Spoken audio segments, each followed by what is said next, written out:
لبيك اللهم لبيك لبيك لا شريك لك لبيك. السلام عليكم ورحمة الله وبركاته.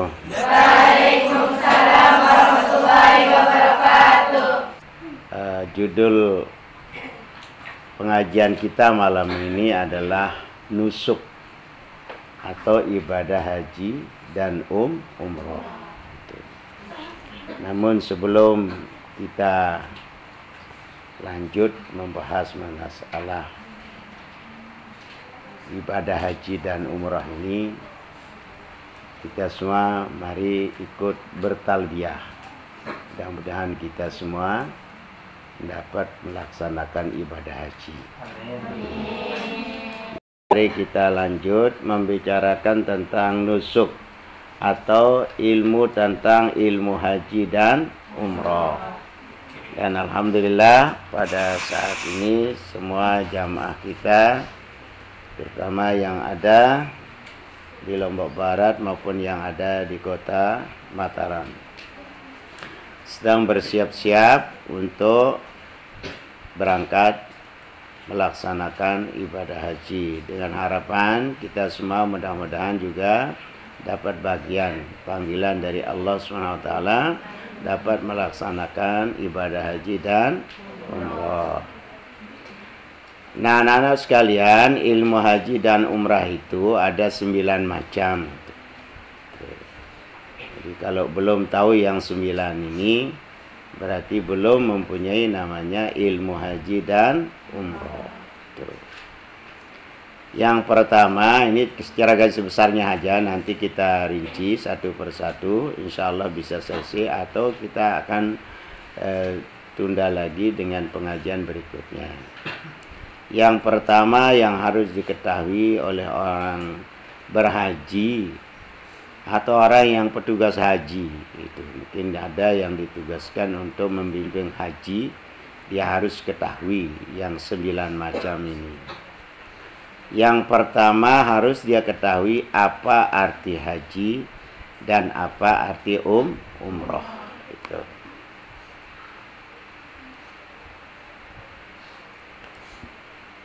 Kemudian yang kedua harus dia ketahui syarat haji dan syarat umroh. Kemudian yang ketiga, saya ini secara garis besarnya aja dulu. Ketiga yang harus diketahui rukun haji dan rukun umroh. Yang keempat, wajib dia ketahui wajib haji dan wajib umroh. Kemudian yang kelima, hal haji. Nah, kalau di sini tidak ada hal umroh, yang ada cuma hal haji. Nanti akan dijelaskan apa itu hal haji. Kemudian yang keenam, sunat haji dan sunat umroh. Kemudian yang ketujuh, larangan di dalam ihram haji dan di dalam ihram umroh. Apa-apa saja yang dilarang, tidak boleh dikerjakan. Kemudian yang kedelapan, dam. Kena dam di dalam larangan, melanggar larangan di dalam ihram haji dan juga melanggar larangan di dalam ihram umroh.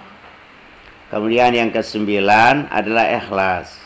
Ikhlas ini adalah ruh daripada ibadah yang tadi, atau termasuk juga adab-adab musafir yang perlu kita ketahui.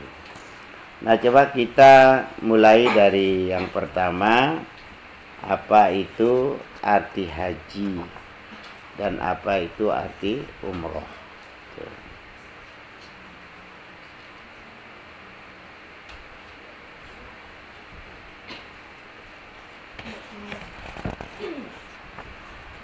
Kita harus, karena kalau kita beribadah tanpa ilmu susah. Tapi kita mengatakan al-ilmu imamun wal ibadatu ma'mumun. Ilmu itu ibadah, dan amal itu ilmu itu adalah imam, dan ibadah itu adalah makmum. Jadi tanpa kita berilmu susah nanti. La taqfu ma laysa laka bihi ilmun inna sam'a wal basara wal fuada kullu ulaika kana anhu mas'ula. Jangan kamu turut-turutan pada sesuatu yang tidak kamu ketahui.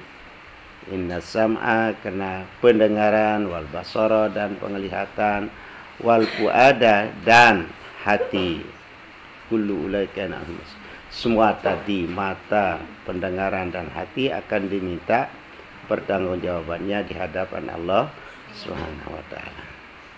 Lagi ibadah haji, bisa nanti hajinya menjadi mardud karena dia sendiri tidak bisa melaksanakan ibadah haji. Kenapa? Karena tidak berilmu tentang haji dan umrah. Tadi sudah saya jelaskan pada garis besarnya apa sih sebenarnya yang disebut namanya ibadah haji. Di dalam ibadah haji itu yang perlu diketahui ada 3 hal itu. Pertama, arti ibadah haji adalah berkunjung ke Baitullah di Mekah untuk melakukan tawaf, melakukan sa'i, dan melakukan ukuf di Arafah, serta amalan lainnya dengan niat haji pada masa tertentu demi mencapai ridha Allah Subhanahu wa ta'ala. Itulah ibadah haji. Jadi ibadah haji ini tempatnya tertentu, bulannya tertentu. Al-hajju ashhurum ma'lumat. Haji itu adalah bulan yang tertentu. Ada namanya mikat zamani, ada namanya mikat makani. Mikat zamani itu adalah dari tanggal 1 Syawal, Zulkaidah, Dzulhijjah sampai Dzulhijjah tanggal 10. Itu disebut namanya mikat zamani. Jadi sekarang ini sudah ada namanya musim haji. Kalau mikat makani itu tempat dia pasang niat itu yang disebut namanya mikat makani. Misalnya kita dari Indonesia bisa mulai berniat haji atau umrah itu dari Yulamlam atau King Abdul Aziz Jeddah. Nah, itu pengertian ibadah haji adalah berkunjung ke Baitullah di Mekah untuk melakukan tawaf, sa'i, dan wukuf di Arafah, serta amalan lainnya dengan niat haji pada masa tertentu demi mencapai ridha Allah Subhanahu. Jadi tujuan kita itu adalah mendapat ridha Allah Subhanahu wa ta'ala. Makanya haji itu tidak sama dengan sholat, walaupun dia sama-sama rukun Islam. Kalau sholat bisa saja kita sembahyang di mana saja atau salat di mana saja, tempat itu suci. Tapi kalau haji tidak boleh kita kerjakan di Jakarta atau di mana, harus di Mekah. Itu yang pertama. Kemudian yang kedua, hukum ibadah haji wajib bagi orang yang pertama kali melaksanakan atau memenuhi rukun Islam, dan bagi orang yang bernazar. Jadi 2 yang wajib itu anak-anak. Dalam seumur hidup sekali itu haji untuk diri kita. Tapi kalau kita bernazar itu misalnya, karena yang kedua hukumnya sunat, tapi kalau kita nazarkan haji itu maka hukumnya menjadi wajib lagi. Gitu. Misalnya dia sudah haji dalam umur hidup sekali, itu kewajibannya. Tapi berikutnya dia nazar, nanti kalau saya punya uang sekian atau berhasil melaksanakan sesuatu, maka wajib saya pergi haji. Maka itu wajib dia haji lagi. Tapi hajinya namanya haji nazar. Karena yang wajib tidak boleh dinazarkan, yang sunat, yang boleh dinazarkan. Tapi yang sunat dinazarkan itu menjadi hukumnya wajib. Dan bagi orang yang bernazar. Sedangkan bagi yang sudah pernah melaksanakan haji, hukumnya sunat. Kedua, ketiga, keempat dan seterusnya hukumnya sunat. Kecuali kalau dia bernazar. Atau dia mengerjakan orang. Itu. Misalnya ada namanya badal haji. Itu.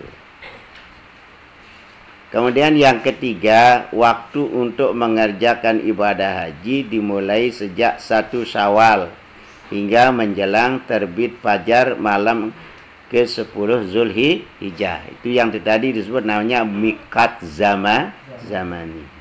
Itu. Nah, itu yang haji. Kemudian yang kedua adalah umroh. Itu. Ibadah umroh ialah berkunjung ke Baitullah di Mekah untuk melakukan tawaf, sa'i, dan memotong atau bercukur rambut yang disebut namanya tahallul, dan dapat dilakukan kapan saja demi mencapai ridho Allah Subhanahu wa ta'ala. Jadi tujuannya cuma mencari ridho Allah. Yang kedua, hukum ibadah umroh wajib bagi orang yang pertama kali melaksanakan dan bagi orang yang bernazar seperti haji tadi. Sedangkan bagi orang yang melaksanakan umroh kedua kali dan seterusnya hukumnya sunat. Umrah dapat dilaksanakan sewaktu-waktu di luar musim haji atau pada musim haji, kecuali yang dimakruhkan itu melaksanakan ibadah umrah itu pada hari wukuf, itu tidak boleh. Terus pada hari-hari tasyrik, hari tasyrik itu tanggal 11, 12, 13 Zulhijjah, itu tidak diperkenankan kita untuk melaksanakan ibadah haji. Nah, ibadah umroh.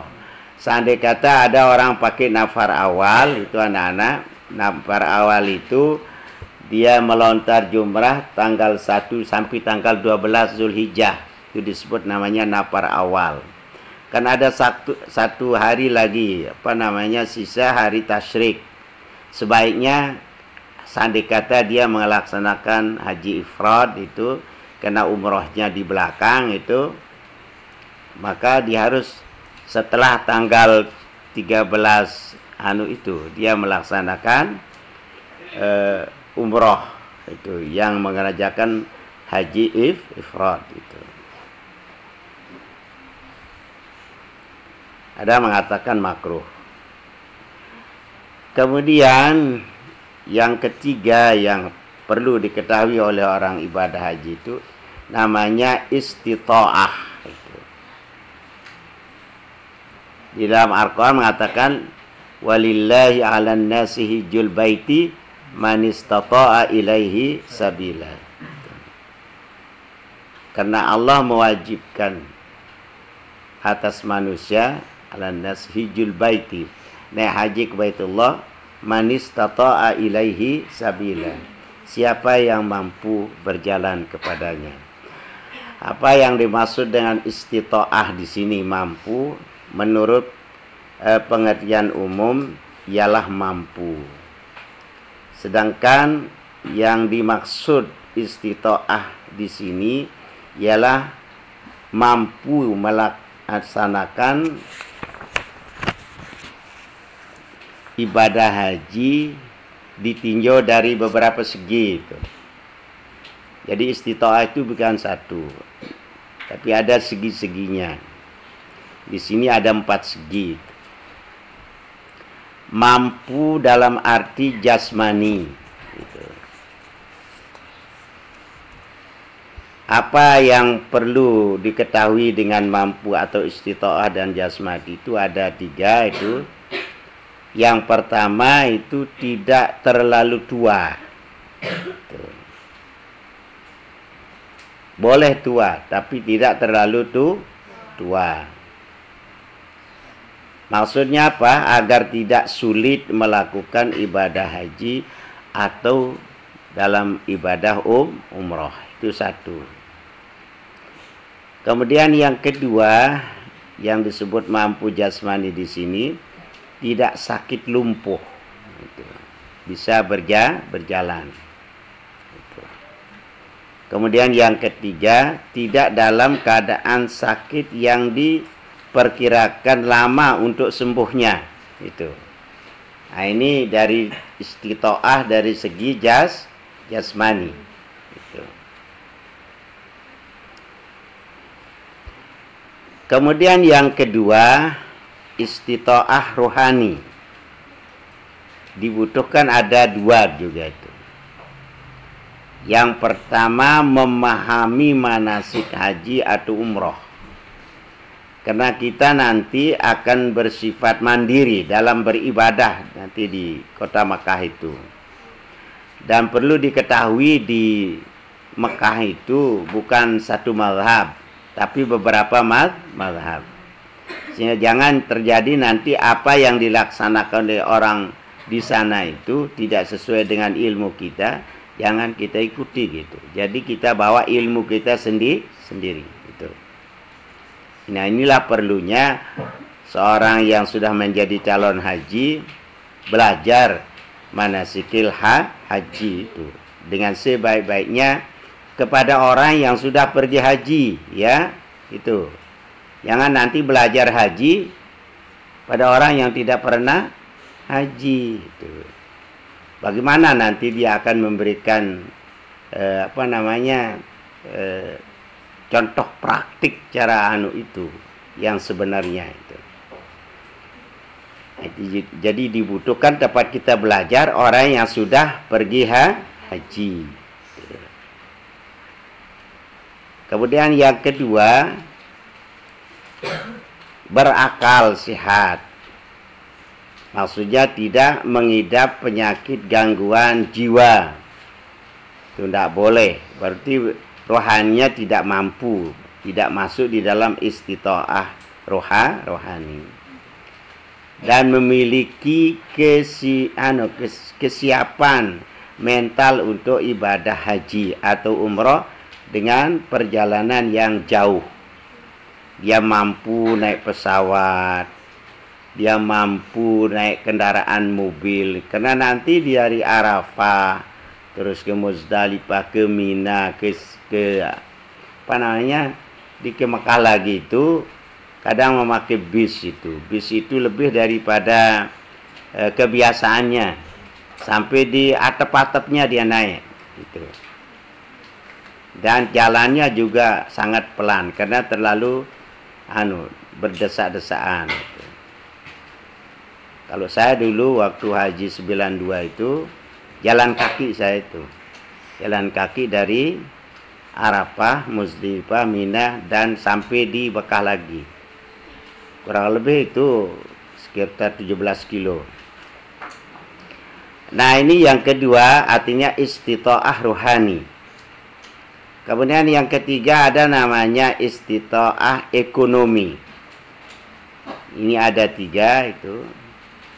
Yang pertama, mampu membayar biaya perjalanan ibadah haji. Ada istilahnya BPIH itu.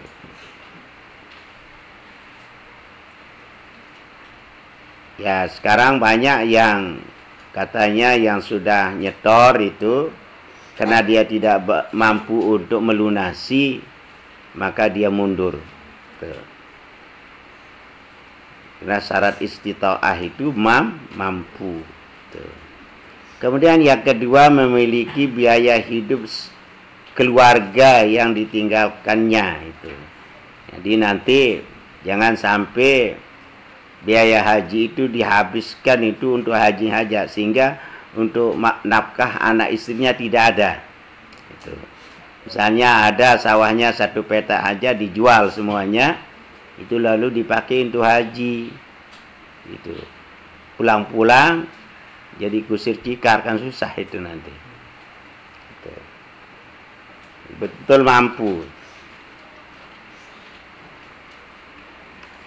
Kemudian yang ketiga itu istitoah ekonomi bagi para petugas haji istitoah ekonominya adalah, ini yang jadi petugas. Satu, dia memenuhi persyaratan selaku petugas haji sebagaimana ditetapkan dalam peraturan yang berlaku. Kemudian yang kedua, dapat melaksanakan tugas kewajibannya selaku petugas haji. Jadi sekarang banyak sekali jalan pintas itu yang tidak pakai visa haji atau visa apa namanya itu kurang istitoah, itu kurang aman. Yang keempat termasuk istitoah itu tadi, yang pertama jasmani, kedua rohani, dan ketiga ekonomi, dan keempat keamanan. Ada dua itu, yang pertama aman dalam perjalanan dan aman waktu melaksanakan ibadah haji atau umrah, tidak sedang perang gitu. Yang kedua, aman bagi keluarga dan harta benda yang ditinggalkan selama melakukan ibadah haji atau umrah itu. Ini yang kedua. Kemudian kita beralih itu istitoah. Sudah kita jelaskan mengenai tentang arti haji dan umrah. Kemudian kita jelaskan tentang istitoah. Kita beralih sekarang kepada rukun haji. Rukun haji, arti rukun itu sudah kita ketahui. Rukun itu ialah perbuatan yang mengesahkan sesuatu masuk di dalam perbuatan itu. Jadi yang disebut namanya rukun. Perbuatan yang mengesahkan sesuatu dan masuk di dalam perbuatan itu. Misalnya rukun sholat. Antara lain rukun sholat itu apa? Niat. Tuh, niat itu termasuk dalam sholat atau di luar sholat? Dalam sholat. Nah itu, jadi mengesahkan sesuatu masuk dalam sesuatu. Jadi rukun haji ialah rangkaian amalan yang harus dilakukan dalam ibadah haji dan tidak dapat digantikan dengan yang lain. Walaupun dengan dam. Kalau rukun ditinggalkan tidak bisa dibayar dengan dam. Jika ditinggalkan maka tidak sah hajinya. Nah, sebagian rukun haji adalah tertib ya. Maksudnya ya adalah melaksanakan ibadah haji sesuai dengan ketentuan. Itu rukunnya. Nanti akan dijelaskan berapa rukunnya gitu. Kemudian yang berikutnya yang wajib diketahui, wajib haji. Nah, di sini antara rukun dengan haji pada bab haji berbeda. Tapi kalau dalam ibadah yang lain wajib dengan rukun dan fardu artinya sama. Tapi kalau dalam bab haji itu berbeda. Kalau rukun ditinggalkan tidak sah hajinya dan nanti diulang tahun berikutnya. Tapi kalau wajib itu ialah rangkaian amalan yang harus dikerjakan itu dalam ibadah haji. Bila tidak dikerjakan atau ditinggalkan itu hajinya sah, tetapi dikenakan dam, itu anunya. Jadi dia sah hajinya tapi kena dam. Tapi kalau rukun tidak sah hajinya dan harus dikada nanti tahun berikutnya. Misalnya dia tidak dapat ukuf di Arafah. Karena rukun yang terbesar haji itu adalah Arafah. Nabi mengatakan al-hajju Arafah. Haji itu adalah Arafah. Sama dengan sholat. Rukun yang terbesar itu ruku gitu. Kalau kita dapat ruku dengan imam berarti kita dapat satu rakaat. Kalau tidak dapat ruku berarti tidak dapat satu rakaat itu. Nah, itu wajib haji. Kemudian yang berikutnya yang harus diketahui mikot itu. Mikot zamani.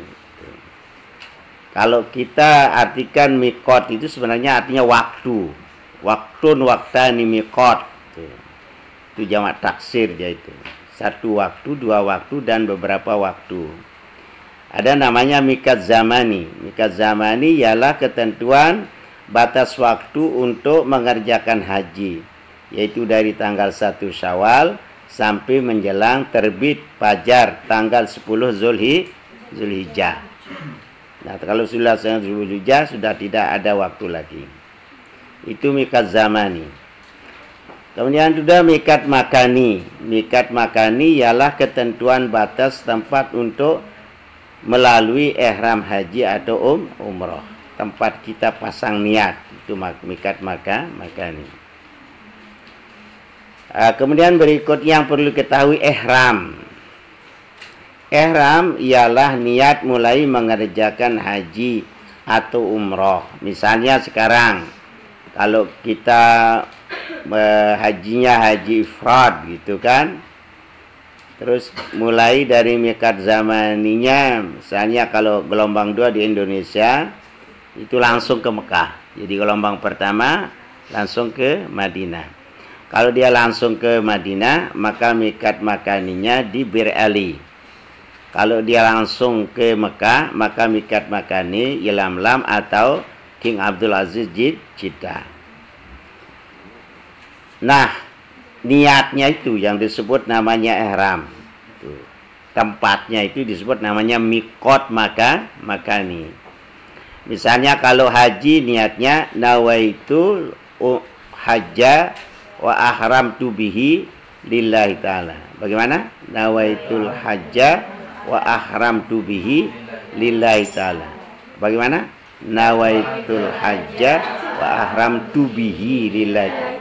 Sajaku haji dan aku ihram dengan dia karena Allah. Itu niatnya. Tapi kalau umrah, nawaitul umrata wa ahramtu biha lillahi ta'ala. Nawaitul umrata ahramtu biha, sajaku umrah dan aku ihram dengan karena Allah ta'ala. Itu arti ihram. Lain berpakaian ihram dengan ihram. Kalau ihram itu niatnya, kalau berpakaian itu berpakaian ihram. Pakaian itu. Yang kedua, pakaian ihram. 1. Bagi pria itu memakai 2 helai kain yang tidak berjahit. Jadi kainnya dan jadi selendangnya. Sebagaimana pakaian biasa. 1 diselendangkan atau diselendangkan itu di bahu. Dan 1 disarungkan. Pada waktu melaksanakan tawaf, lain kain ihram dikenakan itu dengan cara ittiba gitu. Ada namanya ittiba. Itu nanti kalau waktu itu yang disebut ittiba itu ini tangan kanan itu jadi ke sini tuh. Ini dibuka waktu tawaf atau sa'i. Tapi kalau tidak tahu dah sa'i boleh pakai selimut atau apa, asal jangan menutup kepala. Itu bagi laki-laki.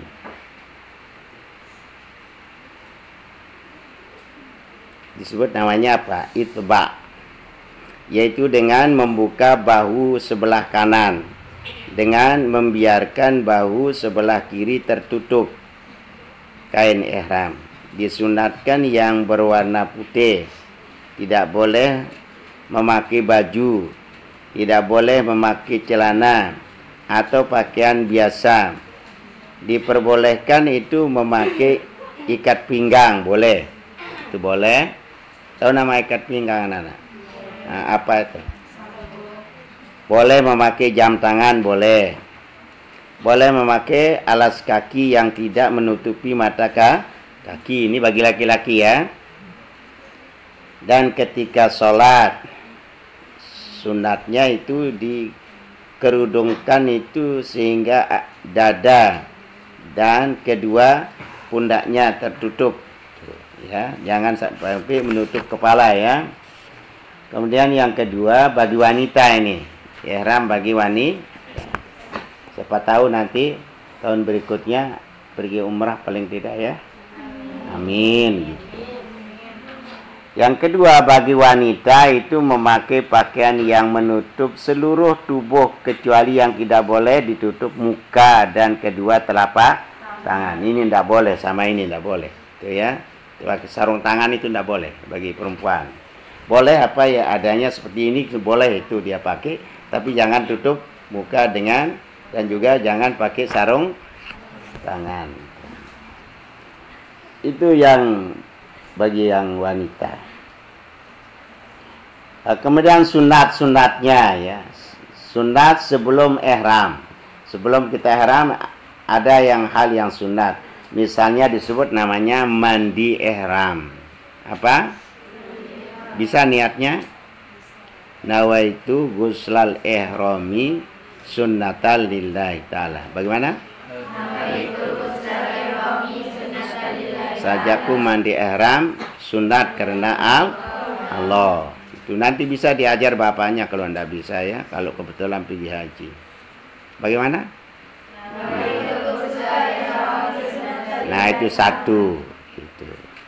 Nah setelah mandi itu sunat memakai minyak wangi. Boleh pakai minyak wangi, itu ya. Karena nanti kalau sudah berniat tidak boleh, itu haram hukumnya memakai minyak wangi kalau sudah niat haji atau umrah. Yang ketiga boleh menyisir rambut. Nanti kalau sudah ihram tidak boleh menyisir rambut. Nanti rambutnya jatuh kena dia nanti dam dia itu. Yang ketiga, yang keempat ya, memotong kuku. Ini sunat ini sebelum setelah mandi. Setelah mandi, sebelum dia ihram. Nah, kemudian setelah ihram anak-anak ada larangan-larangan ihram yang tidak boleh kita kerjakan. Terutama bagi pria. Dilarang. Tahu nama pria anak-anak? Ya, nanti dikiranya yang dimakan itu. Enggak pria namanya itu. Ya. Satu itu khusus untuk laki-laki nih. Memakai pakaian berjahit atau bertangkup. Itu tidak boleh. Pakai celana tidak boleh. Pakai cawat tidak boleh. Ya. Pakai apa lagi? Pakai sarung tidak boleh. Pakai kaos, baju seperti ini tidak boleh. Itu haram semua bagi laki-laki. Yang kedua, memakai sepatu atau alas kaki yang menutupi mata kaki. Ada enggak yang menutupi mata kaki itu? Yang itu kedes apa? Tutup mata kaki kita ya. Apa itu? Itu tidak boleh. Kemudian yang kedua, menutup kepala seperti dengan topi, tidak boleh. Tidak boleh seperti ini. Itu kalau laki-laki dalam keadaan ihram. Kemudian bagi wanita dilarang. Nah, ini bagi perempuan tidak boleh apa? Berkaos tangan, tidak boleh. Ya. Kemudian yang kedua, menutup muka atau cadar. Tidak boleh bercadar itu. Tahu nama cadar anak-anak? Ya, apanya yang ditutup kalau cadar itu? Hidung dengan bibirnya. Kalau matanya pakai kaca lagi, ya, kacamata. Nah, sekarang keduanya, laki perempuan. Ini secara khusus kalau perempuan dua. Tidak boleh berkaos tangan dan tidak boleh menutup muka. Kalau laki-laki tidak boleh yang memakai berjahit. Ya, tidak boleh pakai sepatu yang menutupi mata dan tidak boleh juga menutupi kepala. Nah, bagi keduanya, itu maksudnya laki dan perempuan. Satu, memakai wangi-wangian kecuali yang dipakai itu sebelum ihram, sebelum niat. Itu boleh. Kalau sudah pakai niat haji atau umroh, tidak boleh. Kedua, memotong kuku dan mencukur atau mencabut bulu badan. Tahu nama bulu badan? Termasuk ketiak. Tahu nama ketiak? Tahu nama ketiak? Tahu. Ya. Bulu apa lagi yang berbulu-bulu itu? Apa yang berbulu? Hah? Bulu hidung. Bulu apa lagi? Alis. Apa lagi?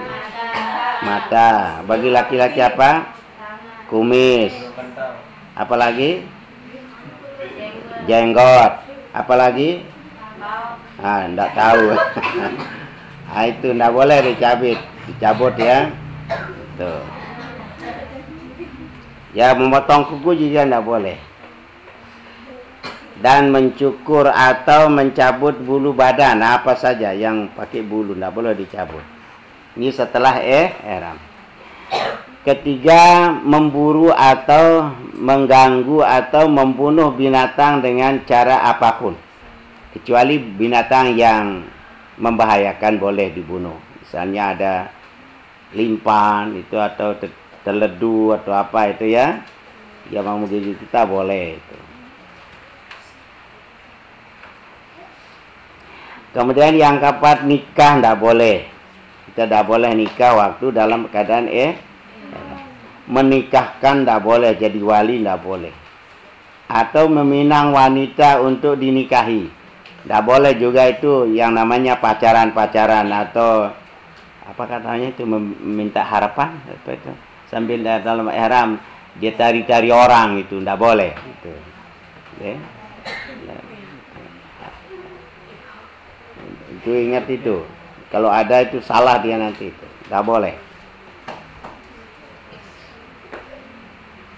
Kemudian yang kelima, bercumbu atau bersetubuh atau rapas itu. Tidak boleh walaupun istri ya. Tidak boleh bercumbu-cumbu. Tahu nama bercumbu? Ya, bercium-ciuman, berpeluk-pelukan. Apalagi begituan. Tidak boleh. Ya. Ini bagi yang bawa istri ini kan. Main-main antara pusat dan lutut tidak boleh ya. Tahu namanya main-main ya. Pegang apa sana itu? Ya, lubang lindungnya ya. Tidak boleh mencaci. Tidak boleh bertengkar atau mengucapkan kata-kata kotor, kusuk dan jidal itu tidak boleh. Maki-maki tidak boleh. Kemudian yang ketujuh, memotong pepohonan di tanah haram tidak boleh. Kemudian yang berikutnya, masih ada waktu ya. Tawaf. Itu. Tawaf ialah mengelilingi Ka'bah sebanyak 7 kali. Ka'bah berada di sebelah kiri. Jadi begitu ya. Tuh, Ka'bahnya di sini di kiri kan, kita balik sana kita itu. Orang yang melakukan tawaf harus dalam keadaan suci dari hadas besar dan hadas kecil. Kalau batal nanti harus wudhu lagi. Kemudian macam-macam tawaf terbagi berikut. Satu namanya tawaf kudum. Tawaf kudum ialah tawaf sunat sebagai penghormatan pada Baitullah atau tahiyat namanya, bagi orang yang melaksanakan haji ifrad atau haji qiran. Sama bentuknya. Cuma haji qiran itu adalah disatukan haji dengan umrohnya. Niatnya itu nawaitul hajja wal umrata wa ahramtu bihima lillahi ta'ala. Disatukan itu. Antara haji dengan umrah itu qiran. Tapi nanti kalau habis dia kerjakan haji, tidak perlu umrah lagi. Karena sudah dia gabung antara haji. Itu yang disebut hal. Hal haji. Hal haji itu ada ada 3 ya, yang biasa untuk diketahui ini. Kebetulan ini kita tawaf kudum tadi. Nah, jadi sedangkan bagi haji tamattu itu ketika pertama kali memasuki kota Makkah, langsung dia melakukan tawaf umroh. Tawaf umroh adalah rukun umroh, jadi bukan sunat lagi. Jadi orang yang telah melakukan tawaf umroh berarti ia telah melakukan tawaf kudum, karena di dalamnya telah mencakup makna tawaf kudum. Itu kalau dia misalnya dia haji tamattu, kan dia kerjakan umrah dulu. Nah, untuk diketahui hal haji itu ada 3 itu. Pertama namanya haji ifrad, kedua namanya haji qiran, dan ketiga namanya haji tamattu. Kalau haji ifrad itu mendahulukan haji daripada umroh. Hajinya dulu dikerjakan baru umroh, itu namanya haji ifrad. Ini afdal menurut Imam Syafi'i dan indah Syafi'iyah wal Malikiyah. Jadi afdal katanya menurut ulama Syafi'i dan menurut ulama Maliki. Ada kata Syafi'iyah, ada kata Malikiyah. Kalau dia mengatakan Syafi'i berarti Syafi'i langsung. Tapi kalau Syafi'iyah berarti ulama Syafi'i. Malikiyah berarti imam ulama Maliki. Itu yang afdal katanya ifrad. Kemudian yang kedua adalah haji qiran.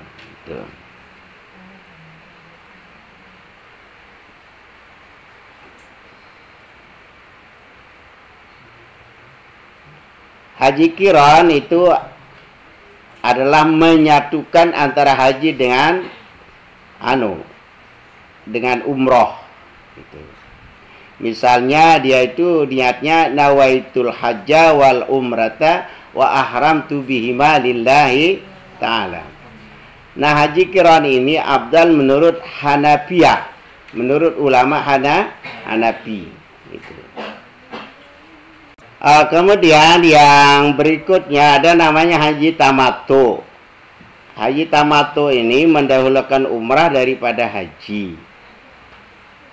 Nah, jadi haji tamattu ini afdal menurut indal Hanabilah, itu menurut ulama-ulama Hambali.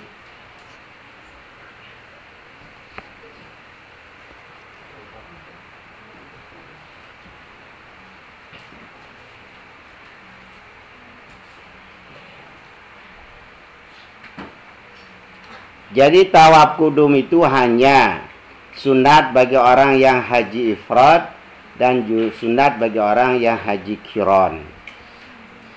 Tapi bagi mereka yang haji tamattu, maka tawafnya itu disebut namanya tawaf umroh. Itu yang pertama. Kemudian yang kedua adalah tawaf ifadah. Tawaf ifadah adalah ialah tawaf rukun haji yang apabila ditinggalkan tidak sah hajinya. Adapun waktunya sesudah wukuf di Arafah. Sedangkan awal waktunya itu setelah lewat tengah malam. Itu tawaf ifadah. Yang ketiga adalah tawaf wada.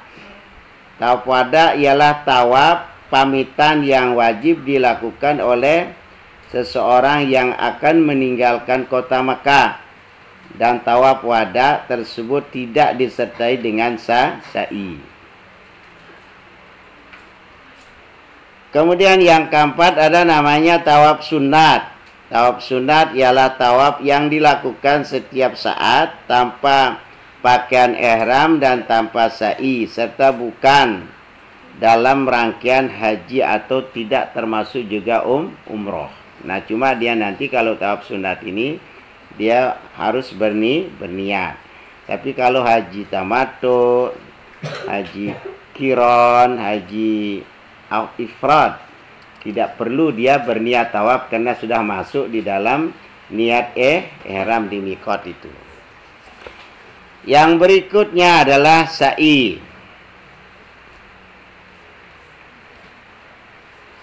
Sa'i ialah berjalan yang dimulai itu dari Bukit Sofa ke Bukit Marwah atau sebaliknya sebanyak 7 kali perjalanan yang berakhir di Bukit Marwah.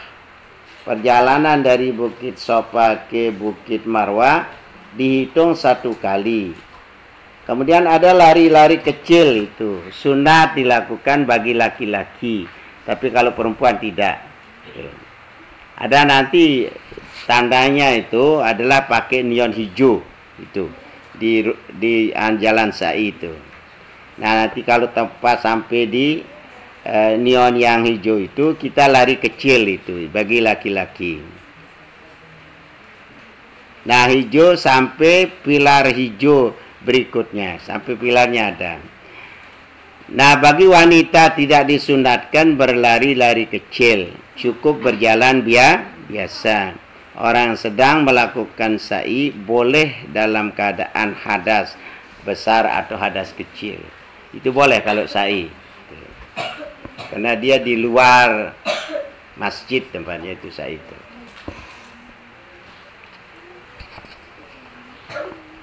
Kemudian yang berikutnya yang perlu kita ketahui itu dalam haji itu wukuf. Wukuf ialah berdiam diri waktu sejenak di Arafah pada waktu tergelincirnya matahari tanggal 9 Zulhijjah sampai terbit fajar hari nahar. Hari nahar itu adalah tanggal 10 Zulhijjah. Wukuf diawali dengan salat zuhur dan asar dijamak itu. Kasarnya itu jamak kasar berjamaah. Nanti akan kita ikut berjamaah dengan teman-teman kita. Kemudian diisi dengan kegiatan membaca doa, membaca zikir, membaca Al-Quran, membaca tasbih dan baca istighfar. Itu setelah itu mulai wukufnya tanggal 9 itu, 9 Zulhijjah itu setelah gelincir matahari. Kita salat zuhur dulu berjamaah kasar dan jamak. Jamaknya jamak takdim. Jamak takdimnya itu zuhur didahulukan baru asar. 2 rakaat perdu zuhur, 2 rakaat perdu asar. Niatnya itu usalli pada zuhri rakaat ini kasran majmu'an ilaihil asru. Adaan makmuman. Kalau jadi makmum, kalau jadi imam, adaan imaman lillahi ta'ala. Nah, setelah salam zuhur 2 rakaat diselangi dengan qamat, balik lagi kita salat asar 2 rakaat. Usalli fardal asri rakaat ini kasran majmu'an ila zuhri. Kalau yang pertama tadi ilaihi asru. Nah, sekarang ilaihi zuhru. Adaan makmuman atau adaan imaman. Itu namanya jamak apa? Jamak takdim. Nah, itulah hukum. Apa saja kita baca, Quran atau apa atau zikir itu. Setelah kita di situ ada khutbah nanti. Khutbah Arafah namanya. Petugas dari haji itu ada yang memberikan khutbahnya. Kemudian ada namanya lontar jumrah. Itu.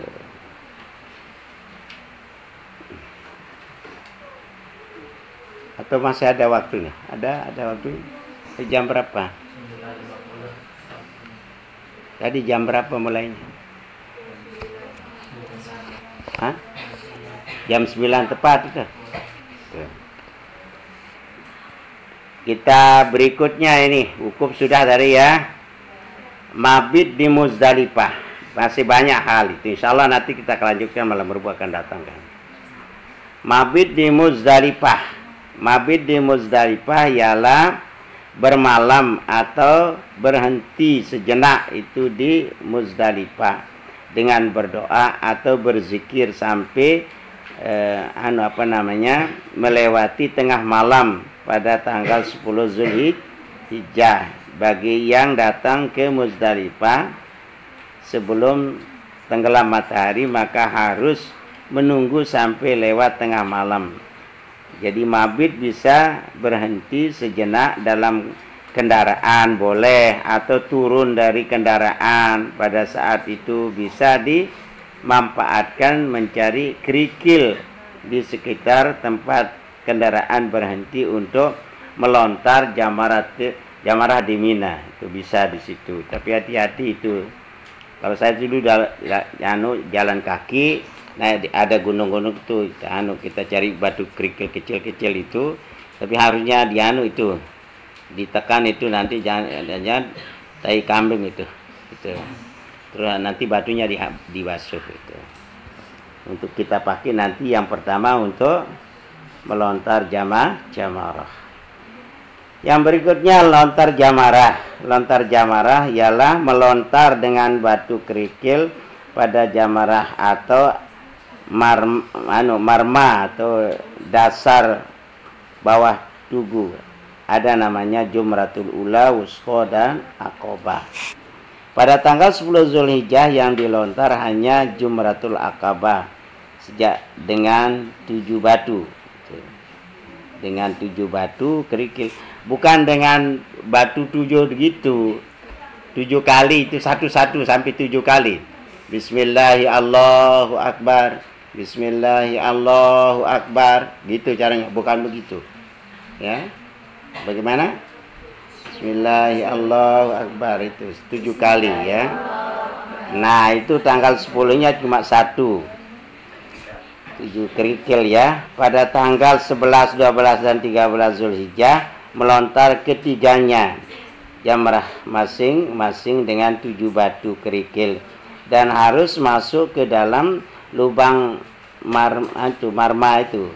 Jika lontaran mengenai tugunya dan kerikilnya meleset melewati bibir sumur, maka lontaran dianggap tidak sah dan wajib diulang. Terus arah itu ada sumurnya, salah sumur itu. Bismillahirrahmanirrahim, kena pilarnya itu kena jatuh ke bawah. Kalau waktu saya itu anak-anak masih 1 meter persegi itu. Ula, Wusqa, Aqabah itu. Ya jaraknya cuma antara Ula, Wusqa, Aqabah sekitar 220 meter. Oh ya gitu kita berdesak-desakan. Mungkin ini yang kita anukan. Nanti insya Allah pada malam Rabu akan datang kita bicara tentang tahallul itu. Masih banyak ini mengenai tentang haji yang perlu kita perhatikan. Nah, inilah ilmu haji itu. Jadi sebegitu rumatnya kan. Terus kadang-kadang belajarnya cuma sebentar-sebentar saja sudah. Pesan nanti pulang-pulang hajinya tidak mabrur, jadi haji mardud itu. Mungkin ada yang mau tanya, silakan. Ada yang pingin pergi haji? Ada. Semuanya ingin pergi haji. Bagaimana caranya?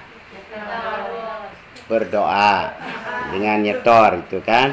Terus. Ada yang mengatakan begini anak-anak, kalau kita mau cepat pergi haji, baca selawat Ibrahimiyah. Tahu selawat Ibrahimiyah? Coba bagaimana bunyinya? Allahumma salli ala Sayyidina Muhammad wa ala ali kama sallaita ala Sayyidina Ibrahim wa ala ali Sayyidina Ibrahim wa barik ala Sayyidina Muhammad wa ala kama barakta ala Sayyidina Ibrahim. Itu dibaca 150 kali waktu tidur. Mau tidur itu dibaca. Berapa? Iya. Mau baca? Mau baca? Yang tidak mau berarti tidak mau pergi haji. Nah, itu.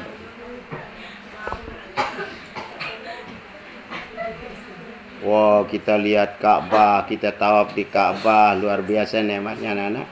Waktu sa'i, waktu tawaf itu luar biasa. Waktu wukuf, waktu melontar itu nikmat semua itu anak-anak. Kayaknya orang yang sudah pergi haji pasti dia ingin lagi gitu. Minimal kita pergi umroh itu. Ya, pergi umroh itu kalau tidak salah sekarang ongkosnya tidak terlalu mahal itu. Yang paket 15 itu 35 juta gitu. Tambah dengan paspor. Di Telaguaru kan banyak orang-orang umrah sekarang, haji umrahnya banyak. Kalau umrah itu namanya haji kecil, jadi tidak pantas dipakai haji hujayat saja, pakai tasgir gitu. Kalau yang laki hujayat, kalau yang perempuan hujayjah gitu. Tidak haji. Kalau haji itu yang sudah kerja haji besar, Pak hujayat ini.